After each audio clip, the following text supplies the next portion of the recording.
E amém. O título da mensagem de hoje se chama Ananias de Damasco. Eu convido a que você abra a sua Bíblia no livro de Atos, o livro escrito por Lucas. Provavelmente Lucas, que era o grego, nascido na Síria, foi um livro só, uma consequência de duas partes. Ele escreve primeiro o seu evangelho e depois ele, como companheiro de Paulo, acompanhando Paulo, ouvindo Paulo, sendo discipulado por Paulo, além das suas entrevistas, quando compôs o Evangelho, ele vai escrever esse livro tão maravilhoso que os autores mais antigos intitularam Atos dos Apóstolos. Mas depois que nós lemos os 28 capítulos, nós podemos dizer que o melhor título seria Atos do Espírito Santo, através dos apóstolos. Todos encontraram? Eu gostaria de ler, então, nesse capítulo número 9 de Atos, eu gostaria de ler o versículo de número 10, na sua primeira parte. Atos 9, versículo 10. E a Bíblia diz: Ora, havia em Damasco um discípulo chamado Ananias. Ora, havia em Damasco, capital da Síria, um discípulo chamado Ananias. O livro de Atos, ele traz três personagens com o nome de Ananias. Um dos personagens está em Atos capítulo 24, é um sumo sacerdote que se coloca ao lado de Tértulo para acusar o apóstolo Paulo diante de Félix. É um opositor do evangelho. Há dois outros Ananias que são mencionados na Bíblia, como um discípulo, um membro da igreja de Jerusalém, que fica conhecido por tentar fazer lubridiar o Espírito Santo junto com a sua esposa Safira, e daí nós conhecemos a história de Ananias e Safira, e são pelo Senhor fulminados por sua desonestidade. E há um terceiro Ananias, que não é membro da igreja de Jerusalém, mas é membro da igreja de Damasco, a cidade, uma das cidades mais antigas continuamente habitadas, e a Bíblia diz nesse texto que surge um discípulo chamado Ananias. Discípulo no grego, como é o texto no qual é escrito o livro de Atos, é matetês. Matetês no grego significa aluno. Discípulo no hebraico é ben. Ben significa filho. Então nós temos duas concepções que são traduzidas com uma palavra só no português: discípulo. Discípulo pode ser um filho, no sentido que o filho vai aprendendo do seu pai, através dos seus ensinamentos, através do seu exemplo. E nós temos a concepção do Novo Testamento, que o discípulo é o aluno que vai seguindo o seu mestre. O fato é que é um dos nomes mais bonitos que alguém pode receber, é o discípulo de Cristo. Por quê? Porque nós devemos nos encontrar, nos ver sempre como contínuos alunos de Cristo. Nunca deixaremos de aprender, nunca deixaremos de buscar o conhecimento. Quando nós vamos conhecendo o mundo grego, nós vamos percebendo, por exemplo, o surgimento de um homem chamado Sócrates. Sócrates é um homem, assim como Jesus, que não escreve nada. Jesus, Sócrates e Buda são grandes personagens da história que não escreveram nada. Tudo que nós sabemos dos seus atos, dos seus ensinos, são aquilo que escreveram sobre eles. No mundo grego surge Sócrates. É um homem feio, é um homem que não tem condições sociais relevantes, ele é filho de um pedreiro, de uma parteira, e aí, daí vem a palavra maêutica, que ele vai desenvolver, né? Então aquilo do parto, se você for numa maternidade na Grécia, você vai ver lá maêutica, né? Aquilo que gera o parto, é o pensamento de Sócrates. E Sócrates ficava ouvindo as pessoas falando naquelas assembleias públicas da Grécia, e as pessoas iam falando, não, eu não sei o que, e ele ficava quieto. Aí você o que acha? Olha, eu acho isso, e você o que acha? Eu acho isso. E quando chegavam para Sócrates, ele só observando, ele chegava, e o que você acha disso? Ele dizia, e a frase talvez mais famosa dele era: eu só sei que nada sei. A única certeza que eu tenho é que eu não sei nada, e se torna um dos maiores filósofos. Tanto é que na filosofia se aprende o pré-socratismo, né, os pré-socráticos e os pós-socráticos. Ele divide a história da filosofia, assim como o Senhor Jesus, nós falamos antes de Cristo e depois de Cristo. Por quê? Porque é um homem que entendia que só tinha a aprender, que a sua função era aprender, era um homem que buscava o conhecimento. O discípulo não é aquele que apenas quer aprender porque está numa condição de aprendiz, não, ele busca o conhecimento. Então, talvez uma das palavras mais lindas que possam caracterizar o servo de Cristo é que ele era discípulo. A Bíblia diz então que Ananias era discípulo. O discípulo está aberto ao ensinamento, o discípulo está aberto ao conhecimento, e o discípulo então é humilde, porque só se coloca para aprender aquele que tem humildade de reconhecer que tem alguém acima dele para ensiná-lo. A Bíblia diz então que ele se chamava Ananias. No grego, Hananias vem naturalmente do hebraico, Hananiah. Hananiah, agraciado por Deus, aquele que recebe graça de Deus. Graça é um favor imerecido. Não merecemos a graça de Deus. Não merecemos o que Jesus fez por nós. Ninguém aqui merece a salvação. Não há um justo sequer. Quando nós lemos Romanos capítulo 9, quando nós lemos outros textos, nós falamos, não merecemos a salvação. Não somos capazes, como diz Jeremias, de salvar-nos. Mas Deus estende a sua mão. A Bíblia diz, talvez no texto mais conhecido das Sagradas Letras, João 3,16, porque Deus amou o mundo de tal maneira, Ele ama o mundo, Ele oferece o seu Filho Jesus, então parte dele esse amor gracioso de Deus para conosco. A palavra graça é uma palavra muito interessante. Por quê? Porque ela aparece praticamente em toda a Bíblia, ainda que não seja escrita sobre esse assunto. A primeira menção de graça acontece em Gênesis capítulo 6, versículo 8, quando a palavra de Deus registra que Noé encontrou do Senhor a sua graça. Deus olhou para Noé e o agraciou, o usou como mensageiro, e graças à sua fidelidade, graças à sua obediência, então Noé, ele é salvo daquele juízo que Deus impetra sobre a terra. A graça que nos faz sermos salvos. Nós não somos salvos porque nós merecemos. Então eu tenho que fazer isso e aquilo para ser salvo. Claro, nós devemos obedecer, não estou falando da nossa responsabilidade, mas estou falando do nosso merecimento. Ainda que eu faça tudo certo, ainda que eu obedecesse os 613 mandamentos da lei mosaica, além que eu fizer, ainda assim eu não mereceria tão grandiosa salvação. Por isso que nós lemos em Efésios capítulo 2, versículo 8, olha, que nós somos salvos pela fé, é a graça de Deus que nos alcança, isso não vem de nós, é dom de Deus, pela graça sois salvos, mediante a fé, é depositarmos a nossa fé em Cristo para sermos salvos, porque a graça nos alcança. O Senhor Jesus nos dá graça. João capítulo 1, versículo 6, a Bíblia vai falando que o Senhor Jesus nos lega graça após graça. Essa graça nos alcança, Ele nos olha com olhos de amor, e nós vamos então crescendo nessa graça. E nós devemos então a cada dia pedir: Deus, derrama sobre mim a Tua graça. A graça, ela é preciosa, e a Bíblia diz que nós devemos perseverar na graça, como diz Atos capítulo 13, mas não só isso, devemos cuidar. Por quê? Porque muitos caem da graça. Alguns dizem, não, você não cai da graça, mas o texto de Gálatas capítulo 5, ele é explícito, quando ele diz que muitos decaem da graça, muitos perdem aquela graça que Deus lhe deu.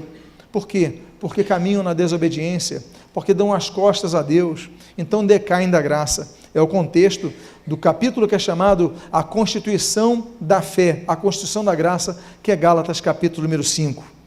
Graça é um favor que nós não merecemos. O último texto da Bíblia, se nós temos graça, como nós citamos ali em Gênesis capítulo 6, no início da Bíblia, o último texto da Bíblia, o último versículo da Bíblia traz uma palavra de graça. O último versículo da Bíblia está em Apocalipse 22, 21, e diz, olha, a graça do Senhor Jesus Cristo esteja sobre todos vós. Amém. Encerra a Bíblia. Acaba a Bíblia.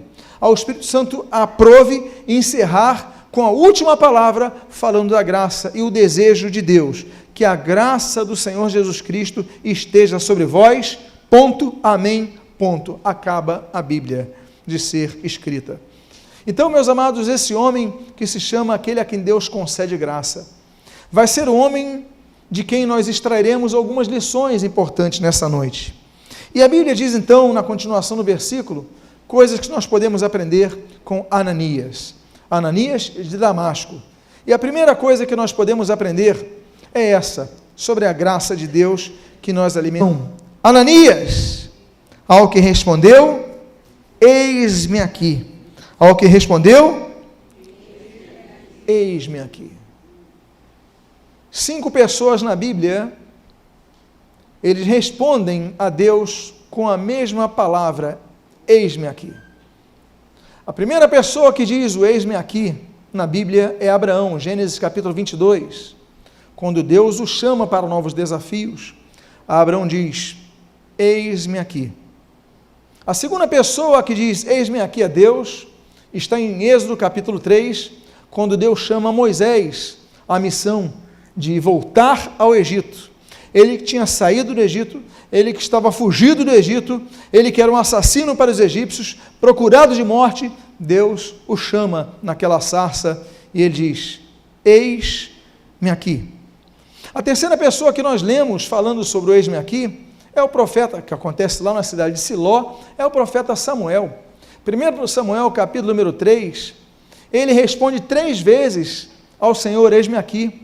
É de noite e fala, Samuel, eis-me aqui. Pensou que era o sacerdote Eli, não era. Aí depois de novo, Samuel, eis-me aqui. Não era o Eli. Na terceira vez, eis-me aqui, não era. Eli falou, peraí, você está ouvindo essa voz te chamando. Não sou eu que estou chamando. Então, é o Senhor que está chamando. E aí Deus levanta Samuel para uma grande obra. Samuel que vai ser profeta, Samuel que vai ser sacerdote, Samuel que vai coroar não apenas o rei Saul, mas Samuel que vai coroar o próprio rei Davi. Samuel, o homem que Deus vai usar com graça, com sabedoria, com poder. Samuel é o terceiro homem que diz, eis-me aqui. Há um quarto homem na Bíblia que diz, eis-me aqui, e esse quarto homem nós temos o registro daquele príncipe judeu chamado Isaías. Isaías, então, ele vê a presença do Senhor, sente a presença do Senhor, ouve a presença do Senhor, e ele fala assim, eis-me aqui, envia-me a mim. Quando Deus faz uma pergunta, que é uma pergunta retórica, a quem enviarei, quem há de ir por nós? E aquele chamado da Trindade, então, ele é referendado pela obediente palavra e submissa palavra de Isaías, quando diz, eis-me aqui, envia-me a mim. E a quinta menção daqueles servos de Deus que usam a frase é esta de Ananias. Ele está na sua casa, ele está com seus afazeres, e diz a Bíblia que ele tem uma visão. E na visão, Deus apenas chama o nome dele. Deus não deu a tarefa para ele, Deus não falou ainda o que ele tinha que fazer. Deus, como você lê no texto, apenas fala uma palavra, Ananias. Mas ele sabe que é a voz de Deus. E ele apenas diz assim, eis-me aqui, Senhor. Porque quando Deus fala, olha, você sabe que é a presença de Deus. Ele não se confundiu, nós aprendemos com Ananias, nessa segunda lição, é que Ananias é um homem sensível à voz de Deus, é um homem que reconhece a voz de Deus. Quanto mais intimidade nós temos com alguém, mais nós reconhecemos a voz. Não é verdade? Se eu estiver no meio, olha, uma dessas viagens, e você conduzir o grupo, quando o grupo é pequeno, todo mundo anda junto. Mas quando o grupo é maior, alguém entra numa lojinha, alguém fala assim, desconto, a pessoa para, não pode nessa, eu não sei, olha, a pessoa fala português, não fala uma palavra em inglês, uma palavra em hebraico, uma palavra em árabe, mas ela consegue ler desconto, em qualquer idioma para, não tinha um desconto, aquela, mas você não fala inglês, mas eu vi que era desconto, falando naqueles corredores estreitos, e daqui a pouco alguém está falando uma coisa, eu falei, opa, o irmão está por ali, à minha direita, e nós fomos e chegamos até ele, por quê? Porque você tem contato com a pessoa, você tem intimidade com a pessoa. A ovelha reconhece a voz do seu pastor. Se a minha esposa me liga, ela não precisa falar, oi, eu sou a Cláudia, basta ela falar que eu vou reconhecer a voz. Muitos não reconhecem a voz de Deus, muitos falam, será que é Deus? Será que é a minha consciência? Será que é o diabo? Será que é um sonho? Como eu vou reconhecer a voz de Deus? E a resposta é simples: quanto mais intimidade você tem com Deus, mais você reconhece a sua voz. E como você busca intimidade para com Deus? Você busca intimidade orando ao Senhor, você busca intimidade lendo a palavra do Senhor, você busca intimidade se aproximando a Deus. Achegai-vos, pois, a Deus, e Ele se chegará a vós. Esse texto que é citado tanto no Antigo como no Novo Testamento, ali em Tiago capítulo 4, fala sobre isso. Nós vamos nos achegando, e quanto mais nos achegamos, mais vamos reconhecendo o que é luz e o que é trevas. Quando a gente se converte a Cristo, a gente começa a diferenciar as coisas. Não sei quantos aqui já passaram por isso, mas você vivia no meio sujo, no meio de vícios, no meio de drogas, no meio de tantas coisas erradas, você não notava isso. Aí um dia você se converte a Cristo, aí você volta para aquele meio: opa, eu não sou desse meio. Quantos já sentiram assim? Quantos já passaram por essa experiência? Opa, eu já não pertenço a esse mundo, você se vê como alguém diferente, porque você passa a ter uma nova cidadania, que é a cidadania do reino dos céus. A luz começa a brilhar na sua vida, e você começa a perceber o que é a voz de Deus, o que é a voz da carne, o que é a voz do homem. O apóstolo Paulo, ele faz algumas menções a 3 categorias de crentes. São 3 categorias que estão ali expostas, descritas, quando Paulo escreve aos Coríntios. Existem 3 tipos de crente, e nós nos colocamos entre os 3. Existe, por exemplo, aquele que Paulo fala em 1 Coríntios capítulo 3, versículo 1, que é o crente carnal. Existe outro que é o crente natural, e existe outro que é o crente espiritual. São 3 tipos de crentes. Você é um deles, eu sou um deles, cada um de nós só pode ser um deles. O crente carnal é o crente que é dirigido pela sua carnalidade. Apesar de serem pessoas que acreditavam em Cristo, apesar de serem pessoas que frequentavam a igreja, porque a primeira carta aos Coríntios é escrita à igreja que está em Corinto. Apesar disso, Paulo fala: não vos pude escrever como espirituais, senão como carnais. Por quê? Porque naquele meio havia muita imoralidade, havia muita maldade, havia muitas coisas que não condiziam com o crente espiritual, nem com o crente natural. Então o crente carnal, ele é conduzido pela sua carne. Ele vai aceitando tudo que a sua carne pede. Existe um segundo tipo de crente, que é o crente espiritual. O crente espiritual é aquele que é regido pelo Espírito, aquele que discerne as coisas espirituais, aquele que quando ouve, vê ou percebe alguma coisa, sabe o que é de Deus, sabe o que não é de Deus. Então ele tem essa percepção, essa sensibilidade. E existe um terceiro tipo de crente, que é o homem natural. O homem natural é uma pessoa que decide seguir a Cristo, ela decide dizer não para a sua carnalidade, ela diz não para a corrupção, ela diz não para as coisas, ele vive uma vida correta, só que ele não se aprofunda com as coisas de Deus, ele não busca o sobrenatural, ele não busca uma intimidade para com Deus, ele fica a sua vida inteira como crente natural. Olha, ele vai para o céu, ele vai ser salvo, ele vive uma vida certa, ele faz tudo certo, mas ele não se aprofunda nas coisas espirituais. Nas igrejas se percebem, todas as igrejas do mundo se percebem diferenças entre os crentes naturais e os espirituais, que são aqueles que buscam mais ao Senhor, que oram mais, que se dedicam mais. Então são 3 tipos de crentes. O fato é que quanto mais nós buscarmos as coisas espirituais, mais sensíveis ficaremos às coisas espirituais e mais claramente notaremos, observaremos o que é a voz de Deus. Bastou Ananias ouvir o seu nome. Bastou naquela visão ele perceber: Ananias, e ele diz assim: eis-me aqui, vírgula, o quê? Senhor. Ele sabe que é Deus. Nós aprendemos então com Ananias que nós devemos estar disponíveis, sim, mas nós devemos buscar a sensibilidade para conhecer a sua voz. Há uma terceira coisa que nós aprendemos com Ananias de Damasco. A terceira coisa se encontra no versículo de número 11, quando a Bíblia dá continuidade a esse diálogo entre Deus e Ananias de Damasco.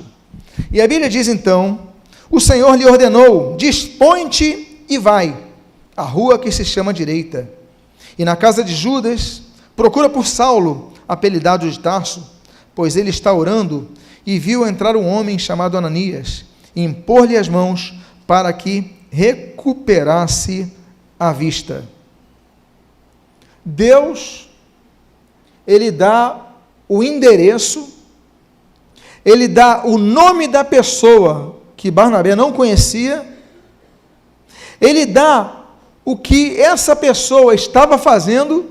Essa pessoa era Saulo, o endereço na casa de Judas, na rua direita. Ele diz que estava fazendo, ele estava orando, e ele diz a visão que Saulo teve. Olha, e ele viu, ele estava orando, e ele viu entrar um homem chamado Ananias. Ele viu entrar na casa dele, na sua oração, eu lhe dei essa visão, ele viu Ananias entrando na sua casa, e lhe impôs as mãos para recuperar a vista. Deus, então, ele dá uma visão dividida em duas partes, para dois alvos diferentes. Ele dá uma visão a Ananias, ele dá uma visão ao apóstolo Paulo. Os dois têm a visão, só que um tem a responsabilidade de ir atrás do outro. Saulo está cego. Como não nos lembrarmos do que acontece no caminho de Damasco? Saulo, Saulo, por que me persegues? E a Bíblia diz então que ele cai no chão, e atordoado, ele não consegue mais enxergar, ele fica cego. E Deus falou, olha, ele está aguardando, esse Ananias, eu estou falando contigo, Ananias, para você ir na casa de Judas, para você ir lá na rua direita, para você impor as mãos sobre ele, para que ele recupere a vista. Mas o que nós lemos no texto aqui, qual é o verbo que nós vemos ali depois da ordenança de Deus? Dispõe-te. Dispõe-te.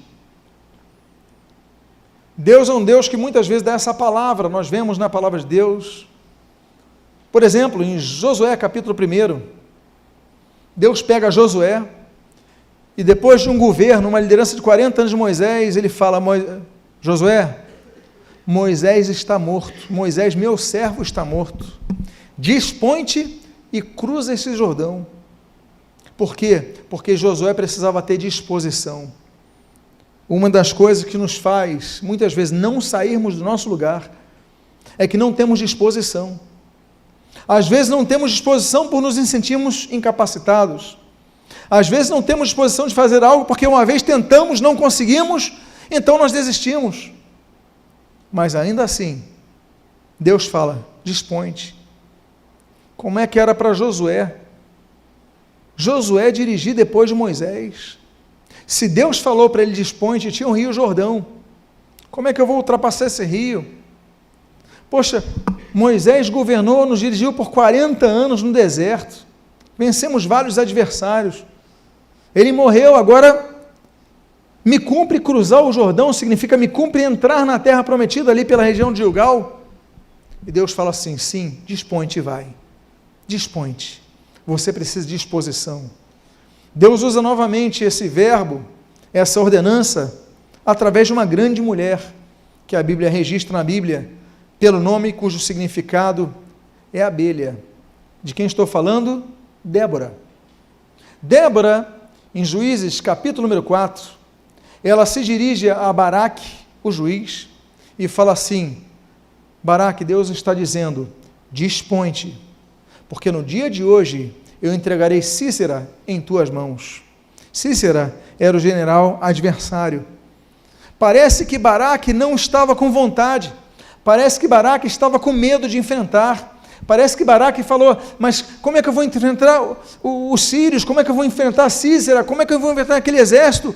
E Deus usa aquela mulher, aquela profetisa chamada Débora, e ela se vira, eu imagino, ela apontando o dedo para Baraque e fala, Baraque, vai, porque hoje Deus entregou Sísera em tuas mãos, dispõe-te e vai.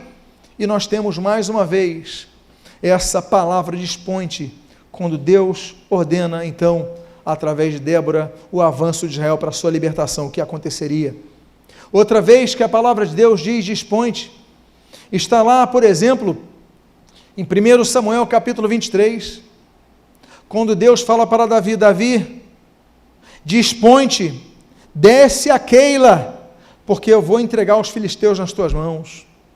Davi era um grande rei, nós sabemos, Davi é um grande administrador, nós sabemos, Davi é um grande guerreiro, nós sabemos, Davi é um homem corajoso, nós vemos ele novinho, derrubando aquele gigante Golias, quando ninguém queria enfrentá-lo. Davi é um homem de coragem, mas até os homens de coragem têm seus momentos de dúvidas, até os homens de coragem, com grandes vitórias no seu currículo, chega um momento que ficam com medo, mas aí Deus chega para ele e fala, Davi, dispõe-te, desce a Keila, que eu vou entregar os filisteus nas tuas mãos.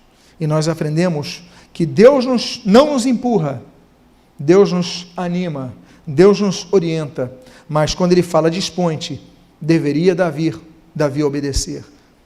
Há um outro momento que nós lemos a palavra dispõe-te, como nós lemos, por exemplo, aí em Jeremias capítulo 18, quando Deus fala para o profeta de Anatote, dizendo o seguinte: Jeremias, dispõe-te, desce à casa do oleiro, e ali falarei contigo. Deus não podia ter falado com Jeremias antes? Podia. Deus não podia falar com Jeremias naquele momento que ele estava trazendo essa instrução, mas ele falou: não vou falar contigo aqui não, Jeremias. Eu não vou falar contigo, eu vou falar contigo na casa do oleiro, dispõe-te, desce a casa do oleiro, que lá eu vou falar contigo. E Deus então ali fala com esse homem. Deus ali fala mostrando como o oleiro, quando estava preparando aquele vaso, aquele jarro, aquele vaso começa a deformar na mão do oleiro, aquela mão cheia de barro. Aí o oleiro então quebra, pega aquilo, refaz o barro e refaz o vaso. Ele falou: assim que eu vou refazer com o meu povo, eu vou reconstruir esse povo. Tem muitas vezes nós esperamos que Deus nos dê uma palavra em determinados locais, quando Deus espera que nós levantemos nosso comodismo e venhamos aí para outro local, e no outro local Deus vai falar. Tem momentos que Deus vai falar contigo no templo, no meio do culto, no meio da pregação, mas há momentos que a resposta não vai vir na pregação, vai vir no local onde Deus vai te enviar, porque ali você vai ver. O ensino de Deus foi ensino quando ele via aquele oleiro trabalhando o seu barro, fazendo barro. Muitas vezes Deus vai te levar para situações para que ali você ouça a voz de Deus, para que ali você entenda, porque Deus podia explicar a ele, mas Jeremias precisava ver. Dispõe-te e desce à casa do oleiro. Você está disposto a isso? Deus ordena: dispõe-te. Nós temos esse dispõe-te. Ananias, dispõe-te e vai à rua direita, na casa de Judas, e ali há um homem chamado Saulo. Ele está orando, ele tem uma visão, ele vê um homem chamado Ananias que vai entrar na casa, ele vai orar por ele e vai recuperar a visão. Essa é a visão que ele tem, essa é a visão que Deus mostra para Ananias. Mas ele fala, antes de tudo: dispõe-te. Você está disposto? Você está disposto a sair da sua comodidade, do seu comodismo, e ir para o local onde Deus quer te falar? Quando Deus te disser dispõe-te, é porque você precisa de disposição. Diga à pessoa que está do seu lado: dispõe-te para o que Deus quer fazer com a sua vida. Há uma quarta coisa que nós aprendemos com Ananias de Damasco. Esta quarta coisa nós lemos nos versículos 13 e 14 da palavra de Deus, nesse capítulo 9 de Atos. Quando a Bíblia assim registra: Ananias, porém, respondeu: Senhor, de muitos tenho ouvido a respeito desse homem, de Saulo. Quantos males tem feito aos teus santos em Jerusalém? E para que trouxe autorização dos principais sacerdotes para prender a todos os que invocam o teu nome. Deus fala o nome dele, ele diz: eis-me aqui. Aí Deus fala: bom, você se colocou à minha disposição, mas ainda assim eu vou falar contigo, dispõe-te, porque para você se dispor, você tem que vencer um adversário. E o adversário de Ananias era o preconceito dele. Quando Deus fala que era para ele procurar Saulo, ele fala: peraí, como é que é? Saulo é o maior inimigo dos crentes. Se tem um inimigo da cristandade nesse local, se chama Saulo. Está todo mundo preocupado, porque a Bíblia diz, esse texto registra, que ele traz Jerusalém a autorização dos sacerdotes para prender os crentes. Ele ia pegar o sinédrio local, ia pegar a força local, pegar ali os judeus: olha, vocês têm autorização de Jerusalém, do sacerdote de Jerusalém, para prender esse homem. Eu vou falar com ele, eu tenho ouvido, e ele diz assim: eu tenho ouvido de muitos a respeito desse homem. Esse Saulo não presta, esse Saulo é mau, esse Saulo tem más intenções, está todo mundo preocupado com ele, mas Deus fala: vai até ele. Muitas vezes Deus nos leva a fazer coisas e até pessoas que nós não queremos contato. Deus nos leva até pessoas, até locais, até circunstâncias que nós não queremos, mas Deus quer nos usar para fazer a obra nesses locais. Deus quer nos usar para transformar essas vidas, ainda que nós não vejamos solução nisso, mas se Deus mandou, meu irmão, vá. Se Deus falou, dispõe-te, é para você se dispor, é estar disponível a Ele. Então vai. Mas nós aprendemos com Ananias, nessa quarta lição, que apesar de Deus falar, apesar de Deus revelar, detalhar, ainda assim nós temos um inimigo, que não é o diabo, mas é a nossa incredulidade. Eu, Saulo, tenho certeza, só faltou ele falar, tem certeza, Senhor? Só faltou estar escrito isso. Em outras palavras, é o que ele estava dizendo, não é? Senhor, mas ele tem feito muitos males ao teu povo, é ele. E aí nós temos esse outro aprendizado, que a nossa limitação não pode impedir de nós cumprirmos as determinativas de Deus. Há uma quinta lição que nós aprendemos com Ananias de Damasco.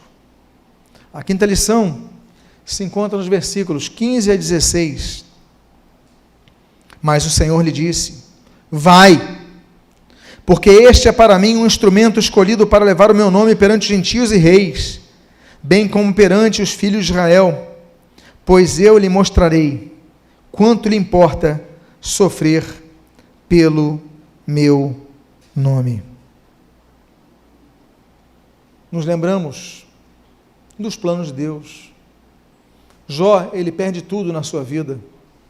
Jó é rico, Jó tem dinheiro, Jó tem uma família estável, Jó tem tudo, ele perde tudo. Capítulo 1, capítulo 2, capítulo 3, começam as desgraças na vida desse homem. Mas no capítulo 42, ele começa a mudar tudo, quando ele começa, versículo 10, orar pelos seus amigos.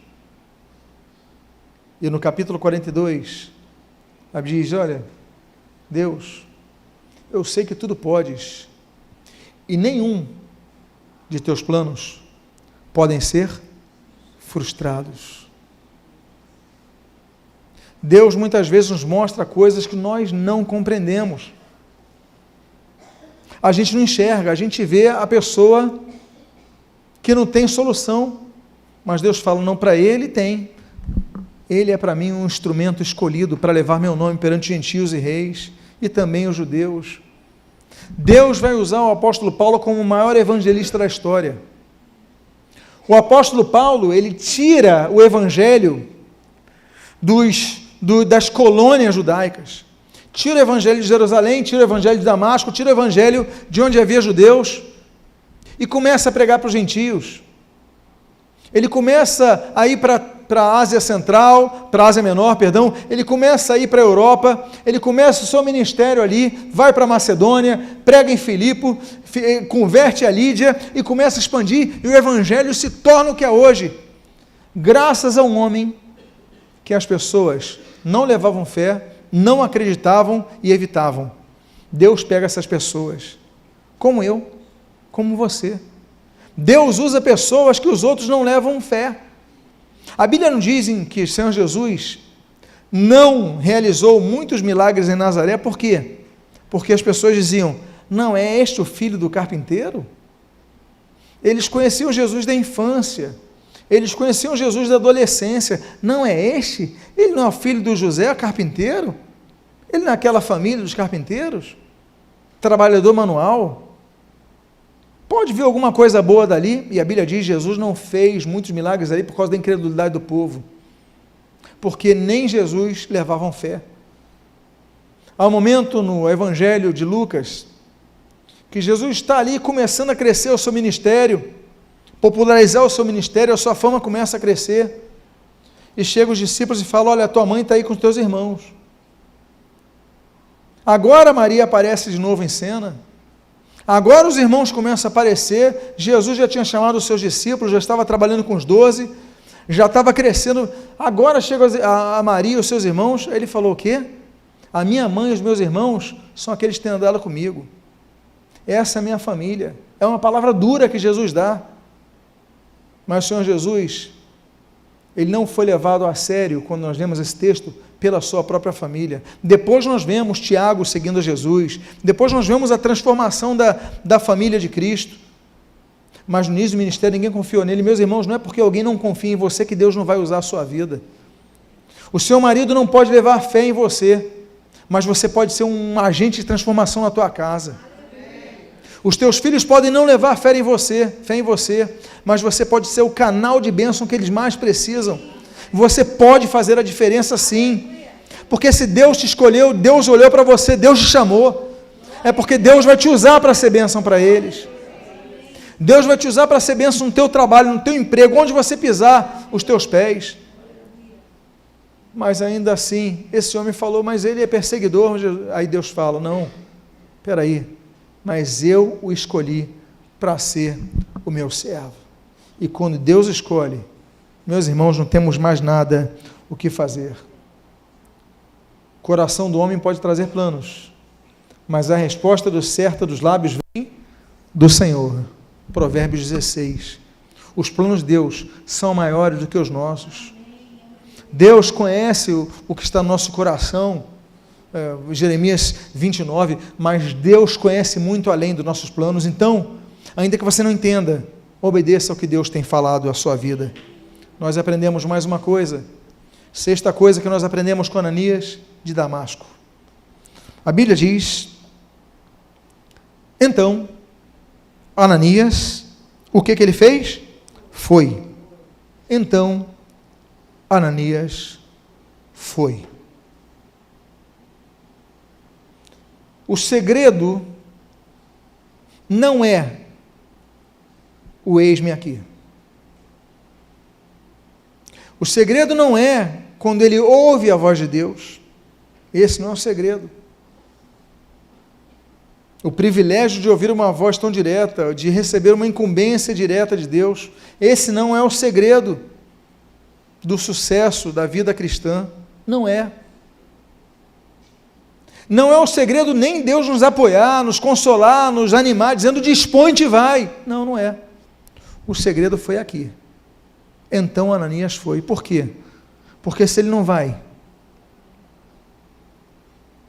o que adiantou de tudo, todos os privilégios que ele teve, Deus falar, Deus direcionar, Deus animar, Deus explicar, Deus explicou para ele, Deus detalhou, mas se ele não fosse, nada disso adiantaria, se ele não obedecesse.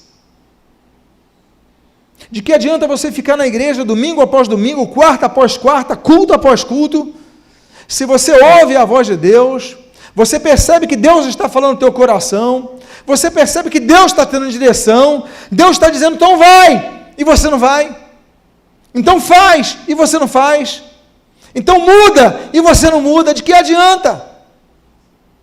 O fato de você ser membro de uma igreja não vai salvar a tua vida. O fato de você conhecer os corinhos de Có, os capítulos de Có, os nomes dos irmãos de Có e trabalhar na igreja, isso não vai salvar a tua vida. O fato de você estar em mais cultos aqui do que outros não vai te tornar mais santo. O que Deus requer de nós é obediência à sua voz. Porque muitos não querem obedecer. Mas a Bíblia diz em 1 Samuel, capítulo número 15, versículo 22, o quê? É melhor obedecer do que sacrificar. É melhor obedecer do que oferecer sacrifícios espirituais a Deus. É melhor obedecer do que tocar. É melhor obedecer do que servir os irmãos na ceia.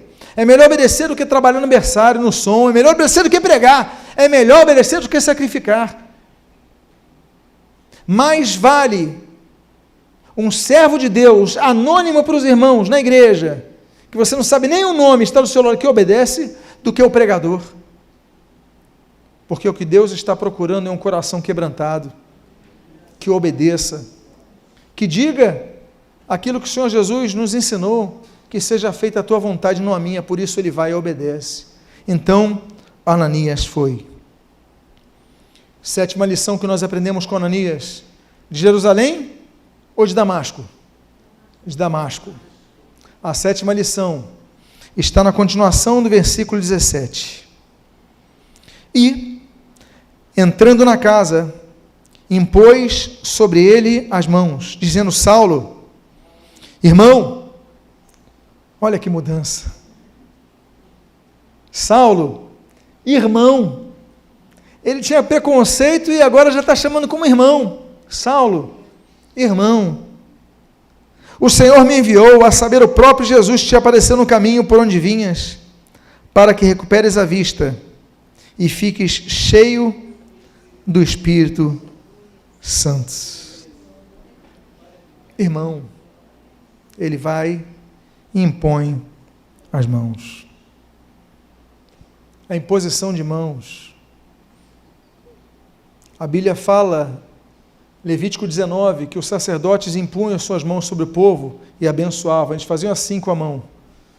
O Leonard Nimoy, que era judeu, ele eterniza esse gesto numa série de TV.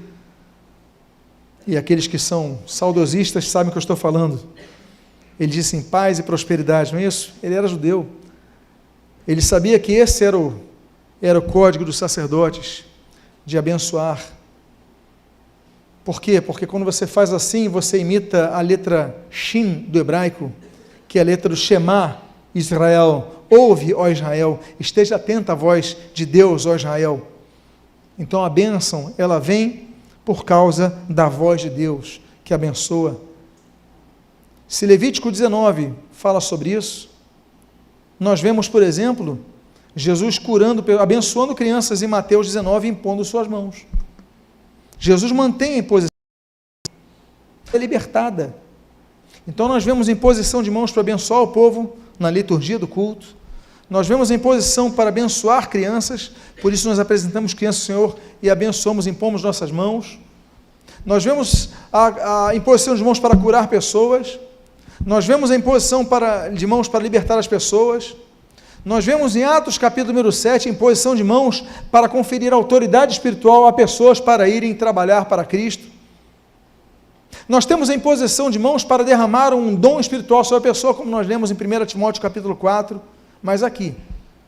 Nós vemos a imposição de mãos que vai servir com dois objetivos. Por isso que a Bíblia fala em Hebreus 6, para que a igreja não deixe de pregar sobre a imposição de mãos. É um dos assuntos que sempre tem que ser pregado pela igreja. E aqui nós vemos esse texto. Olha, Saulo, irmão, eu vim aqui porque o Senhor Jesus que você perseguiu, mas que apareceu para ti, Ele me mandou, para que eu possa impor as mãos sobre você. E olha que coisa bonita, você ser curado da cegueira, mas o que Ele acrescentou? Fique cheio do Espírito Santo. Jesus falou com ele que era para impor as mãos para ele ser cheio do Espírito Santo. Aí esse homem chega para Saulo, e ele fala, eu vim para que orar por você, impor minhas mãos, para que você seja curado e fique cheio do Espírito Santo. Nós já começamos a aprender com Ananias, que nós devemos ser pessoas que visem ser um canal de bênção cada vez maior para vidas. Oh, Deus me enviou para apenas te entregar a comida? Não, peraí, mas vou evangelizar você também. Deus me enviou para dar um apoio a você, peraí, eu vou orar por você também. Nós podemos abençoar vidas cada vez mais. Não porque Deus só me escalou para isso, peraí, mas se Deus mandou eu orar, eu vou orar.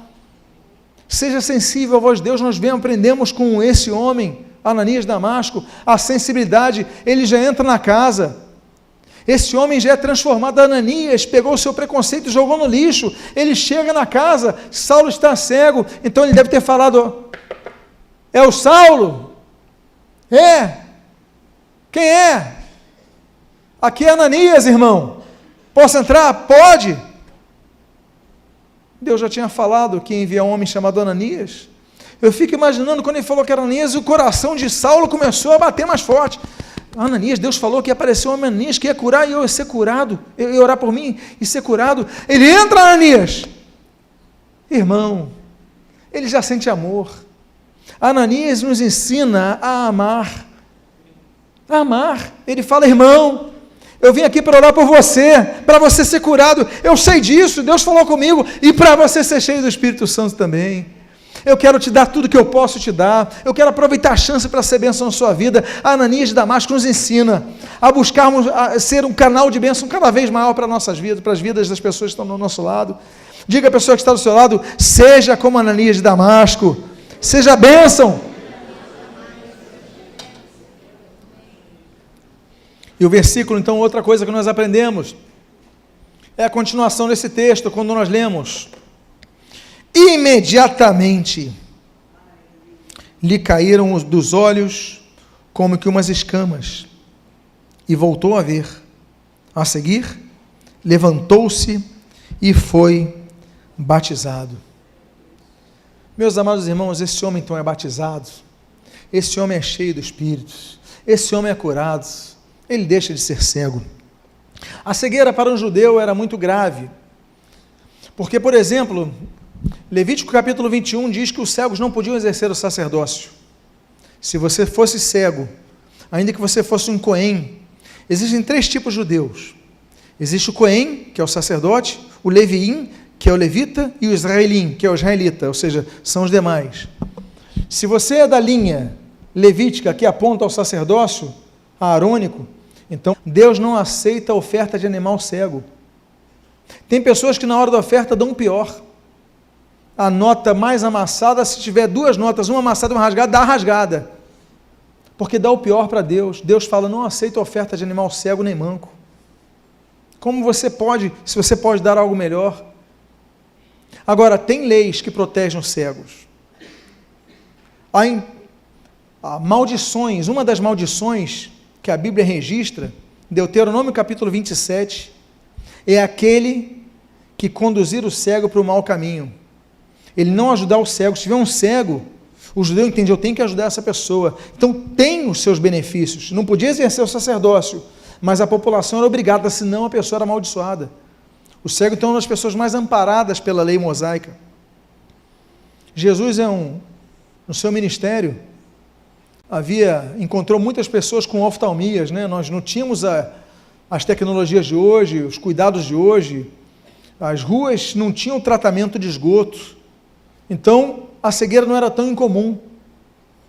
O Senhor Jesus, ele cura os cegos. A Bíblia fala, além das multidões que não foram contadas, 6 cegos que Jesus cura. Jesus cura, por exemplo, 2 cegos na Galileia. Aí depois Jesus cura 2 cegos de Jericó. Um deles é Bartimeu, Marcos capítulo 10. Aí ele vai e cura um cego em Betsaida, ali em Marcos capítulo 8. E em João capítulo 10, capítulo 19, Jesus cura um cego em Jerusalém. São 6 cegos literais, dentre as multidões que Jesus cura, que Jesus transforma e coloca a visão para eles, porque Jesus é aquele que dá visão nova. Eu digo para vocês, eu faço uma pergunta um pouco provocativa. A pergunta provocativa é a seguinte: quando Ananias diz: mas Senhor, tu está mandando eu ir para casa onde está Saulo, perseguidor da igreja, esse homem que todo mundo fala que vai fazer coisas ruins, quem era o cego, Saulo ou Ananias? A grande questão é que, ao contrário dos fariseus, em Mateus capítulo 15, cegos que guiam cegos, Jesus ele pega e com amor ensina, falando o seguinte: olha, é com amor que você vai ser curado, vai até a casa dele que eu vou fazer a obra que ele vai fazer. Eu fico imaginando Ananias anos depois, eu fico imaginando a alegria de Ananias quando se lembrava na sua velhice: Deus, como o Senhor está usando o apóstolo Paulo, o evangelho está sendo pregado. Deus, muito obrigado porque me curastes da cegueira, porque eu era cego, eu não enxergava isso, mas agora eu enxergo. E eu finalizo com a 9ª e última lição que nós podemos aprender com esse grande homem. Você pode me lembrar qual o nome dele? Ananias, agraciado por Deus. Ananias de onde? De Jerusalém? De Damasco. Muito bom, meus irmãos. A última lição que nós aprendemos, versículo 19, versículo 20. E depois de ter se alimentado, sentiu-se fortalecido.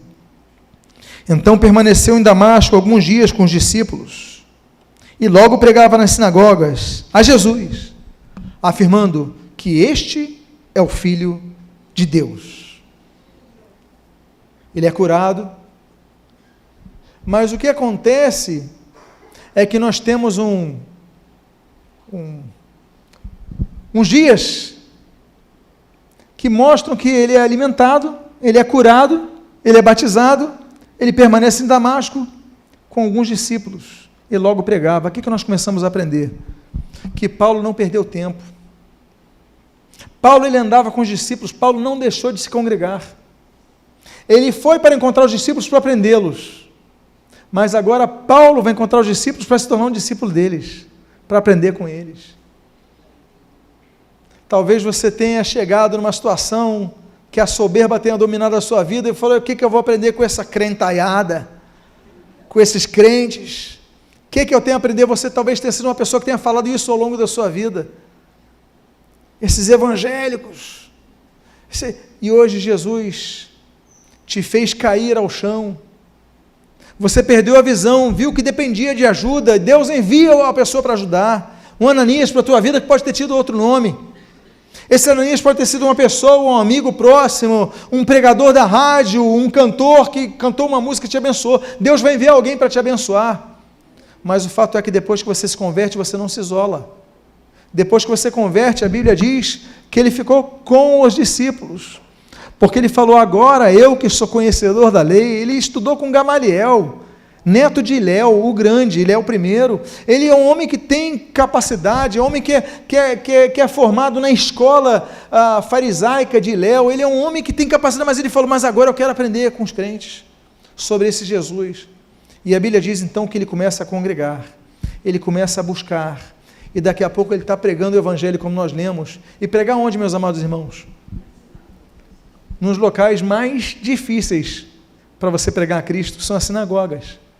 E ele começa a pregar a Cristo dizendo: olha, esse Cristo que eu perseguia, ele é o Filho de Deus. Nós aprendemos com Ananias, que os frutos da sua obediência, muitas vezes, serão observados como consequência das sementes que você plantou em outras vidas.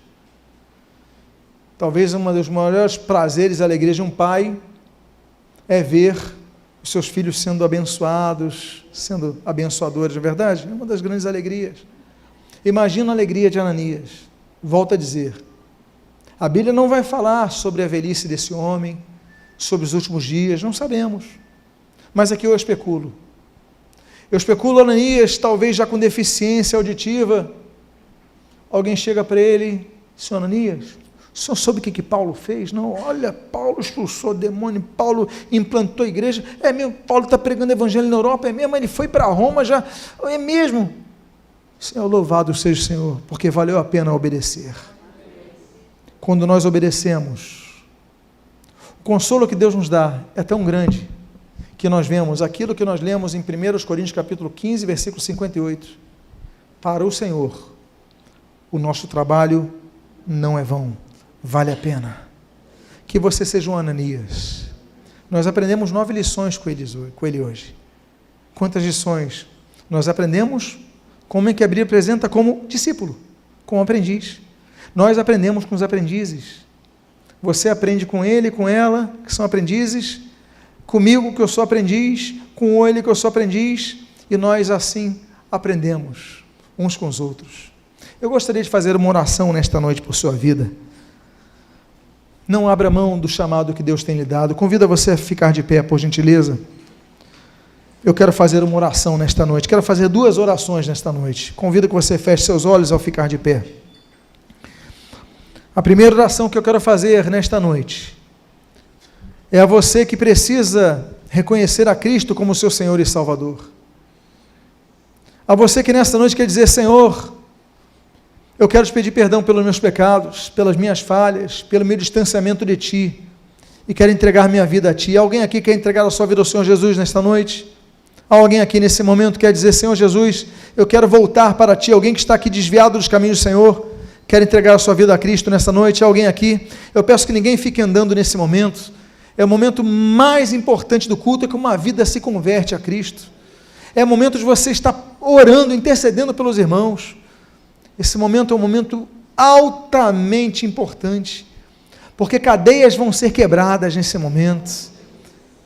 A festa no céu, a Bíblia diz em Lucas, quando o pecador se arrepende. Então esteja orando nesse momento agora. Eu quero fazer mais essa pergunta mais uma vez. Alguém aqui quer entregar a sua vida ao Senhor Jesus? a retornar aos caminhos do Senhor, você que está distanciado do Senhor, há alguém aqui? Levante sua mão se você é uma dessas pessoas. Nós queremos orar por sua vida. Eu quero fazer uma segunda oração nesta noite. A segunda oração que eu quero fazer nesta noite é a você. A você que quer ser usado por Deus, quer ser usada por Deus, como Ananias. Dizendo, Senhor, eis-me aqui. E aquilo que Deus mandar você fazer, você vai obedecer para a honra e glória de Deus, para a glória do Senhor Jesus, para a glória do Espírito Santo, e você vai ser um canal de bênção para vidas. Você quer ser uma pessoa que seja mais usada por Deus para abençoar vidas? Coloque a mão no seu coração agora. Pai, em nome de Jesus, há várias vidas aqui que estão dizendo, Senhor, usa-me, Pai. Eu não quero apenas ser um assistente de cultos. Eu não quero ser apenas uma pessoa que faz parte de um templo, de uma igreja, de uma congregação. Não, Deus. Eu quero mais, eu quero além. Eu quero ter intimidade cada vez mais profunda contigo. E eu quero ser cada vez mais usado por Ti. Abençoa a minha vida, fortalece a minha vida e usa a minha vida para a Tua glória, Deus. Pai amado, eu aproveito e peço as Tuas bênçãos. Aqueles que têm ouvido essas mensagens pela internet, usa de igual modo estas vidas, Pai. Senhor, que as pessoas estão ouvindo essa mensagem agora, elas possam dizer, Senhor, usa-me mais, Pai. Eu quero ser mais usado por Ti, mas que eles possam fazer que nem o apóstolo Paulo. Eles possam congregar, eles possam fazer, olha, eu vou andar com os Teus discípulos, eu vou congregar com os Teus discípulos. E quando o apóstolo Paulo foi enviado para as suas viagens missionárias, a Bíblia diz que a igreja orou por eles, eles foram enviados, por imposição de mãos. Pai amado, não queremos andar distantes de Ti, nem do Teu povo, Pai amado. Usa-nos, abençoa-nos, fortalece-nos, renova-nos, e que tudo que façamos abençoe vidas. Queremos ser canais desimpedidos para o Teu agir. E o que nós pedimos, Pai, nós o fazemos agradecidos, em nome de Jesus. Amém e amém. Diga a pessoa que está ao seu lado, Deus te use cada vez mais na sua obra.